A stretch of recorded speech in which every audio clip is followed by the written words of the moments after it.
ನಮಸ್ಕಾರ ಕರ್ನಾಟಕ, ಹೇಗಿದ್ದೀರಾ? ಚೆನ್ನಾಗಿದ್ದೀರಾ ಅನ್ಕೋತೀನಿ. ಆದರೆ ಇವತ್ತಿನ ರಾಜಕೀಯ ಎಲ್ಲರನ್ನೂ ಒಂದು ಸ್ವಲ್ಪ ಏನೋ ಒಂದು ರೀತಿ ಕಳವಳ. ಕನ್ನಡವನ್ನು ಓದಲಿಕ್ಕೆ ಬರದವರೆಲ್ಲ ಇವತ್ತಿನ ಸಚಿವರಾಗಿದ್ದಾರೆ ನೋಡಿ. ಪ್ರಮಾಣ ವಚನವನ್ನು ಮಾಡೋಕ್ಕೆ ಬಾರದ ಜನ ನಮ್ಮನ್ನಾಳುವರೇ. ಹೇಳಿ ಸ್ವಾಮಿ, ನಮ್ಮನ್ನಾಳ್ತಾರ ಏನು ಸ್ವಾಮಿ?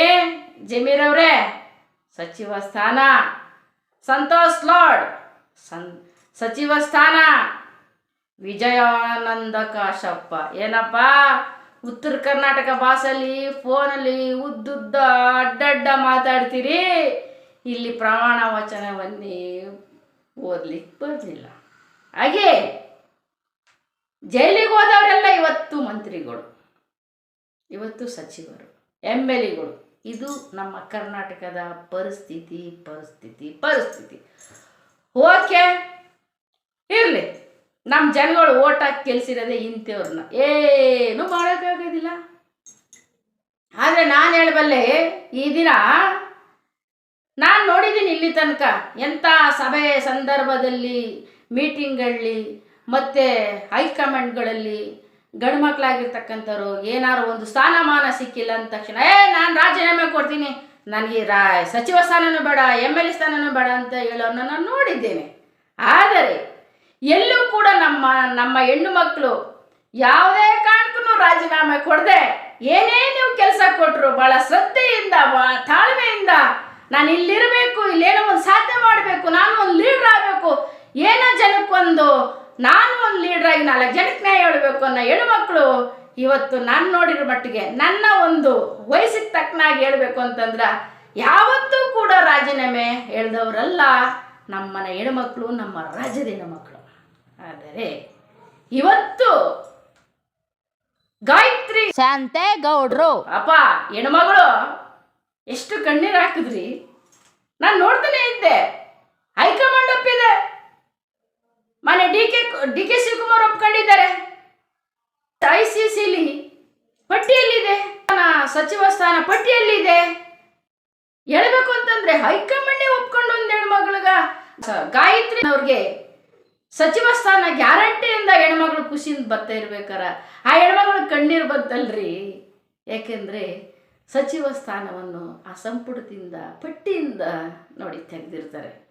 ಅಂದರೆ ಹೆಣ್ಮಕ್ಕಳನ್ನ ರಾಜಕೀಯವಾಗಿ ಏನೆಲ್ಲ ಉಪಯೋಗಿಸ್ಕೊತಾರೆ ಅನ್ನೋದನ್ನ ನಾನು ನೋಡಿರಬಲ್ಲೆ, ನಾನು ಕಂಡುಬಲ್ಲೆ. ಯಾಕಂದರೆ ಇವತ್ತು ಹೆಣ್ಮಕ್ಳು ಹೋರಾಟಗಾರರಿದ್ದಾರೆ, ಮಹಿಳೆಯರು ಎಲ್ಲ ಪಕ್ಷದಲ್ಲೂ ನಾನು ಹೇಳ್ಬೇಕಾರೆ BJP ಪಕ್ಷ ಆಗಿರ್ಬೋದು, ಕಾಂಗ್ರೆಸ್ ಪಕ್ಷ ಆಗಿರ್ಬೋದು, JDS ಪಕ್ಷ ಆಗಿರ್ಬೋದು, ನಾನು ಇಲ್ಲಿ ಯಾರನ್ನೂ ಒಂದು ಒಳ್ಳೆತನಕ್ಕೆ ತಗೊಳಕ್ಕಾಗಲ್ಲ. ಯಾಕಂತಂದ್ರೆ ಪ್ರಚಾರಕ್ಕೆ ಬಳಸ್ಕೊತೀರಿ, ನಿಮ್ಮ ಒಂದು ಕ್ಯಾಂಪೇನ್ಗೆ ಬಳಸ್ಕೊತೀರಿ, ವಕ್ತಾರಾಗಿ ಬೆಳೆಸ್ಕೊತೀರಿ, ಮತ್ತೆ ಚುನಾವಣೆಯಲ್ಲಿ ಪ್ರಚಾರಕ್ಕೆ ಬಳಸ್ಕೊತೀರಿ, ಮನೆಗೆ ಕ್ಯಾನ್ವಸ್ಕೋಬೇಕು ಅಂತೀರಿ, ಎಲ್ಲ ಕಾಲ್ಗಳು ಕಟ್ಟಿರ್ತಾರೆ ಹೆಣ್ಮಕ್ಳು, ಏನೋ ಸ್ಥಾನಮಾನ ಕೊಡ್ತಾರೆ ಅಂತೇಳಿ ಮನೇಲಿ ಬೆಳಗ್ಗೆದ್ದು ಮಕ್ಕಳಿಗೆ ಗಂಡನಿಗೆ ಅಡುಗೆ ಮಾಡಿ ಬದಿಗಿಟ್ಟು ಪಾಪ ಮನೇಲೂ ಬಯಸ್ಕೊಂಡು ಓಡೋಗ್ತಾರೆ. ನಾನೆಲ್ಲೋ ಒಂದು ಕಾಂಗ್ರೆಸ್ ಮೀಟಿಂಗ್ ಇದೆ, ಒಂದು BJP ಮೀಟಿಂಗ್ ಇದೆ, ಒಂದು JDS ಮೀಟಿಂಗ್ ಇದೆ ಅಂತ ಏನೋ ಒಂದು ಆಚೆ ಕಡೆ ಹೋಗ್ಬೇಕು, ಸಾಧನೆ ಮಾಡಬೇಕು ಅಂತ ಹೋಗ್ತಾರೆ. ಜನಗಳ ಹತ್ರ ಬಯಸ್ಕೊತಾರೆ, ಅಕ್ಕಪಕ್ಕದವ್ರ ಮನೇಲಿ ಬಯಸ್ಕೊತಾರೆ, ಎಲ್ಲಾನು ಬಯಸ್ಕೊಂಡು ನಾನು ಏನಾರು ಒಂದು ಸಾಧನೆ ಮಾಡಬೇಕು ಅಂತ ಹೋಯ್ತಾರೆ. ಆದ್ರೆ ಅದಕ್ಕೆ ಮಾತ್ರ ಬಳಸ್ಕೊಂಡು ಹೆಣ್ಣು ಮಕ್ಕಳನ್ನ ಇಲ್ಲಿ ಒಂದು ಸಚಿವ ಸ್ಥಾನಕ್ಕೆ ಕೊಡೋಕ್ಕಾಗದು. ಯಾವ ಸೀಮೆ ಕಾಂಗ್ರೆಸ್ ಲೀಡ್ರೇನ್ರಿ, ನೀವೆಲ್ಲ ಮಹಿಳೆಗೆ ಮೀಸಲಾತಿ ಕೊಡದಿರ್ತಕ್ಕಂಥ ಒಂದು ಕಾಂಗ್ರೆಸ್ ಲೀಡರ್ಗಳೇನ್ರಿ ನೀವೆಲ್ಲ. ಹೆಣ್ಮಕ್ಕಳನ್ನ ಈ ರೀತಿ ಬಳಸ್ಕೊಂಡು ಒಂದು ಹೈಕಮಾಂಡ್ ನಿರ್ಧಾರ ಮಾಡಿರ್ತಕ್ಕಂಥದ್ದನ್ನ ನೀವು ತೆಗ್ದಾಕ ನೀವು ಯಾರ್ರಿ? ಹೈಕಮಾಂಡ್ ಹೇಳ್ದು ಅಂದ ತಕ್ಷಣ ಎಲ್ಲ ಒಪ್ಕೊಳ್ಳೋರು ನೀವು. ಹೈಕಮಾಂಡ್ ಹೇಳ್ತಂತ ಹೋಗ್ಬಿಟ್ಟು ನಮ್ಮ ರಾಜ್ಯದ ಹೆಣ್ಮಗಳ, ನಮ್ಮ ಕರ್ನಾಟಕದ ಹೆಣ್ಮಗಳನ್ನ ನೀವು, ಅದರಲ್ಲೂ ಉತ್ತರ ಕರ್ನಾಟಕದ ಹೆಣ್ಮಗಳನ್ನ ಇವಾಗ ಯಾರು ಒಪ್ಪಲಿಲ್ಲ ಅಂತಿರಲ್ಲ ನೋಡಿ. ಆ ಹೆಣ್ಮಗಳನ್ನ ಯಾಕ್ರಿ ಸಚಿವ ಸ್ಥಾನ ಕೊಟ್ರಿ ಹೆಣ್ಮಗಳಾಗ, ನನ್ನ ಗಮನಕ್ಕೆ ಬರ್ದೆ ಯಾಕ್ರಿ ಕೊಟ್ರಿ ಅಂತ ಯಾರಪ್ಪ ದೊಡ್ಡವ್ರು ಹೇಳಿದಾರಂತ ನಾವೆಲ್ಲ ಹೆಸರಲ್ಲಿ ಹೇಳಲ್ಲಪ್ಪ, ನಾವು ಅಷ್ಟು ದೊಡ್ಡವ್ರು ಅಲ್ಲ. ಯಾರೇ ಹೇಳಿದ್ರಂತೆ ಪಾಪ ದೊಡ್ಡವರು, ಯಾಕ್ರಿ ಆ ಹೆಣ್ಮಗಳು ಕೊಟ್ರಿ ನೀವು ಅಂತ.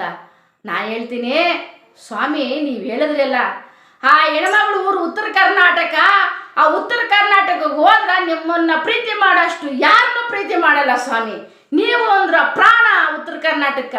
ಕುಡಿಯೋಕೆ ನೀರಿಲ್ಲ ಸ್ವಾಮಿಯಲ್ಲಿ, ಇನ್ನು ತೊಳ್ಕೊಳಕ್ಕೆ ಎಲ್ಲಿ ಬಂತು? ಅಂಥ ಊರಲ್ಲಿ ಹೆಣ್ಮಗಳು ಸಾಧನೆ ಮಾಡಿ ಇವತ್ತು ಸಚಿವ ಸ್ಥಾನಕ್ಕೆ ಬಂದಿದ್ದಾರೆ ಅಂತಂದರೆ ಗ್ರೇಟ್ ವುಮೆನ್ಸ್, ಗ್ರೇಟ್ ಹೆಣ್ಮಗಳು. ಇವತ್ತು ಆ ಹೆಣ್ಮಗಳಿಗೆ ನೀವು ಖಾಲಿ ಕೈಯಲ್ಲಿ ಕಳಿಸ್ತಿರಲ್ಲ, ನೀವು ನಿಜವಾಗ್ಲೂ ತುಂಬ ಜಾಣರು. ಪಕ್ಷದವರೇ ಆಗಿ ಯಾರೇ ಆಗಿರಲಿ ಸ್ವಾಮಿ, ಒಂದು ಹೆಣ್ಮಗಳಿಗೆ ಎಲ್ಲಿ ಗೌರವ ಕೊಟ್ಟು ಪೂಜಿಸ್ತಾರೋ, ಎಲ್ಲಿ ಸ್ಥಾನ ಕೊಡ್ತಾರೋ, ಒಳ್ಳೆ ಸ್ಥಾನ, ಒಳ್ಳೆ ಮಾತುಗಳನ್ನ ಆಡ್ತಾರೋ, ಅಲ್ಲಿ ದೇವತೆ ನೆಲೆಸ್ತಾರೆ ಅಂತಾರೆ. ನೀವು ಹೆಣ್ಮಕ್ಳನ್ನ ಇಷ್ಟರ ಮಟ್ಟಿಗೆ ಕಣ್ಣೀರು ಬರ್ಸಿದ್ರೆ ಆ ಹೆಣ್ಮಗಳು ಇನ್ಯಾರ ಹತ್ರ ಹೇಳ್ಕೋಬೇಕು? ನಿಮ್ಮದೇ ಆದಂಥ ಪಕ್ಷದಲ್ಲಿ ಈ ರೀತಿ ಅನ್ಯಾಯ ಮಾಡಿದ್ರ ಆ ಹೆಣ್ಮಗಳು ಇನ್ನೆಲ್ಲಿ ಹೋಗ್ಬೇಕು ಸ್ವಾಮಿ? ಹೈಕಮಾಂಡ್ ಒಪ್ಪಿದ್ರು, ಹೇಳ್ತಾರೆ ಗಾದಿ, ದೇವರ ಒಪ್ಪಿದ್ರು ಪೂಜಾರಿ ಒಪ್ಪಲಿಲ್ಲ ಅಂತ. ದೇವರೇ ಒಪ್ಪಿ ಹೊರ ಕೊಟ್ರುವೆ ಪೂಜಾರಿ ಒಪ್ಪಲಿಲ್ವಲ್ಲ ಸ್ವಾಮಿ. ಏನಪ್ಪ ನಿಮ್ಮ ಕಾಂಗ್ರೆಸ್ ಪಕ್ಷ? ನಿಮ್ಮ ಕಾಂಗ್ರೆಸ್ ಪಕ್ಷ ಅಂತೆಲ್ಲ ಬಿಡಿ, ಎಲ್ಲ ಪಕ್ಷದಲ್ಲಿ ಇದೇ ಕತೆ. ಹೆಣ್ಮಕ್ಳು ಏನಾರು ಆಚೆ ಬಂದು ಬೀದಿ ಬಾಯಿ ಕಿತ್ರ ಅವಳು ಇನ್ನೇನೋ ಅಂತ ಕರೆದು ಬಿಡ್ತೀರಿ. ಇನ್ನು ಒಳಗೆ ನಿಂತ್ಕೊ ಸ್ವಾಮಿ ಬುದ್ಧಿ ಅಂದ್ರೆ ಅವ್ರನ್ನ ಲಿಸ್ಟಿಂದನೇ ತೆಗೆದು ಬಿಡ್ತೀರಿ. ಇವತ್ತು ನಿಮ್ಮ ಕಾಂಗ್ರೆಸ್ ಪಕ್ಷದಲ್ಲಿ ಎಷ್ಟೆಷ್ಟು ಬಾರಿ FIR ಹಾಕ್ಸ್ಕೊಂಡಿದ್ದಾರೋ, ಎಷ್ಟು ಸಾರಿ ಜೈಲ್ಗೆ ಹೋಗಿದ್ದಾರೋ, ಎಷ್ಟು ವಯಸ್ಸಾಗಿದೆ ಅವ್ರಿಗೆಲ್ಲ ನೀವು ಸಚಿವ ಸಂಪುಟ ಕೊಟ್ಟಿದ್ದೀರಿ, ಸಚಿವ ಸ್ಥಾನದಲ್ಲಿ ಕೊಟ್ಟಿದ್ದೀರಿ. ಇವತ್ತು ಜೈಲ್ಗೆ ಹೋದವರೆಲ್ಲ ಒಂದು ಸ್ಥಾನದಲ್ಲಿ ಕೂತಿದ್ದಾರೆ. ಹಾಗೂ ಓದಕ್ಕೆ ಸಚಿವ ಸಂಪುಟವನ್ನು ತನ್ನ ಸ್ಥಾನವನ್ನು ತಾನೇ ಓದಲಿಕ್ಕಾಗದಂದು ನಮ್ಮನ್ನು ಆಳುವರೆ ಅಂದಂಗೆ ಅವ್ರಿಗೆ ಕನ್ನಡ ಓದಲಿಕ್ಕೆ ಬರಿತಾ ಇಲ್ವಲ್ರಿ ಅಂಥವ್ರಿಗೆಲ್ಲ ನೀವು ಸ್ಥಾನಮಾನ ಕೊಟ್ಟಿದ್ದೀರಿ. ಹೆಣ್ಮಗಳು ಪಾಪ ಎಷ್ಟು ಎಲ್ಲ ದೇಶ ಸುತ್ತಿ ಶಾಸಕಿಯಾಗಿ ಪಾಪ ಹೆಣ್ಮಗಳು MLC ಆಗಿ ಅದನ್ನೂ ಕೂಡ ಕೋರ್ಟ್ಗೆ ಹೋಗಿ ಅದನ್ನೂ ಕೂಡ ಗೆದ್ದು ಬಂದು ನಾವು ಇನ್ನೂ ಸರಿ ನಾನು ಏನಾದ್ರು ಸ್ಥಾನ ಸಿಗುತ್ತೆ, ನಾನೇನಾದ್ರು ಒಂದು ಹೆಲ್ಪ್ ಮಾಡ್ಬೋದು ಜನಗಳಿಗೆ ಅಂತ ನಿಂತಿರ್ತಕ್ಕಂಥ ಹೆಣ್ಮಗಳು ಅವರಂತೆಲ್ಲ ಬಹಳ ಜನ ಹೆಣ್ಮಕ್ಳಿದ್ದಾರೆ.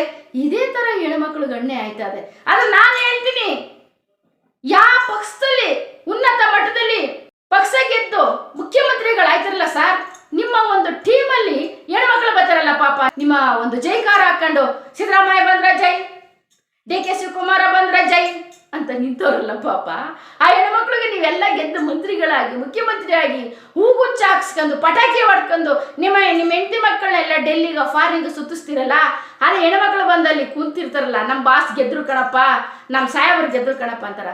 ಒಬ್ಬೊಬ್ರು ಅಕೌಂಟ್ಗೆ 50,000 ರೂಪಾಯಿ ಹಾಕಿದಾರೇನ್ರಿ ಪಾಪ? ಅದು 50,000 ರೂಪಾಯಿ ಹಾಕಿರ ಆ ಹೆಣ್ಮಕ್ಳು ಅದೇನೋ ಬ್ಯಾಂಕ್ ಹಾಕೊಂಡು ಅದ್ರಲ್ಲಿ ಬಂದಂಥ ಖರ್ಚಲ್ಲಿ ನೀವು ಆಟೋಗೋ, ಊಟಕ್ಕೋ, ತಿಂಡಿಗೋ ಅವ್ರು ಮತ್ತೊಬ್ರು ಕರ್ಕೊಂಡು ಬರೋದಿಲ್ವೇ? ಯಾರ ಥರ ಮಾಡ್ತೀರಿ ಇನ್ನು ಮುಂದೆ? ಯಾರು ಮಾಡಲ್ಲ. ಗೆಲ್ಲಗಂಟದ ಒಂದು ದಾರಿ ಗೆದ್ದಾದ್ಮೇಲೆ ಮತ್ತೊಂದು ದಾರಿ ಅಂತ ಗೆದ್ದೆತ್ತನ ಬಾಲ ಹಿಡಿ ಅಂತ ಜನಗಳು ಇವತ್ತು ಹೆಣ್ಮಕ್ಳಿಗೆ ರಕ್ಷಣೆ ಕೊಡ್ತೀರೇನ್ರಿ? ಇಲ್ಲ. ಇವತ್ತು ಹೆಣ್ಮಕ್ಳಿಗೆ ಹೇಳ್ತಾ ಇದ್ದೀನಿ, ಯಾರು ತನ್ನ ಒಂದು ಧೈರ್ಯದಿಂದ ಸಾಹಸದಿಂದ ನನಗೆ ಯಾವ ಸ್ಥಾನನೂ ಬೇಡ, ಯಾವ ಸ್ಥಾನಮಾನನೂ ಬೇಡ, ಯಾವ ಲೀಡರ್ಶಿಪ್ ಬೇಡ, ನಾನೇ ಲೀಡ್ರ್ ಅಂತ ಬೆಳೀತಾರೋ ಅವರೇ ಇವತ್ತು ಕಿತ್ತೂರು ರಾಣಿ ಚೆನ್ನಮ್ಮ, ಅವರೇ ವನಕ್ಕೆ ಓಬವ್ವ, ಅವರೇ ನಿಜವಾದಂಥ ಧೀರ ನಾರಿ ಸೂರ್ಯ ಅಂತ ಹೇಳಕ್ ನಾನು ಹೇಳಬಲ್ಲೆ. ಆದರೆ ಕೆಲವರು ಪಾಪ ಸ್ಥಾನಮಾನಕ್ಕೋಸ್ಕರ ರಾಜಕೀಯಕ್ಕೋಸ್ಕರ ನೂರಾರು ಮೀಡಿಯಾದಲ್ಲಿ ಮುಂದೆ ಹೇಳ್ಬೇಕಾಗುತ್ತೆ. ನೋಡಿ, ಹೋದ್ರ ಧೀರತ್ತನಾಗ ಹೋಗಿ ಎದುರಿಸ್ತಿ ನಿಮ್ಮ ಸ್ಥಾನನ ಯಾರು ಕಿತ್ಕೊತಾರೋ ಬಿಡಬಾರ್ದು, ನೀವು ಕೂರ್ಬೇಕು. ಇಲ್ಲ ಅಂದ್ರೆ ಸುಮ್ಮನೆ ನಮ್ಮಗ ಇರಬೇಕು. ಇಷ್ಟೇ ನನ್ನ ಉತ್ತರ. ಜೈ ಹಿಂದ್, ಜೈ ಕರ್ನಾಟಕ, ಜೈ ಸಂಗೊಳ್ಳಿ ರಾಯಣ್ಣ, ಜೈ ಕನಕದಾಸ, ಜೈ ಭೀಮ್, ಜೈ ಕೆಂಪೇಗೌಡ. ಜೈ ಹಿಂದ್.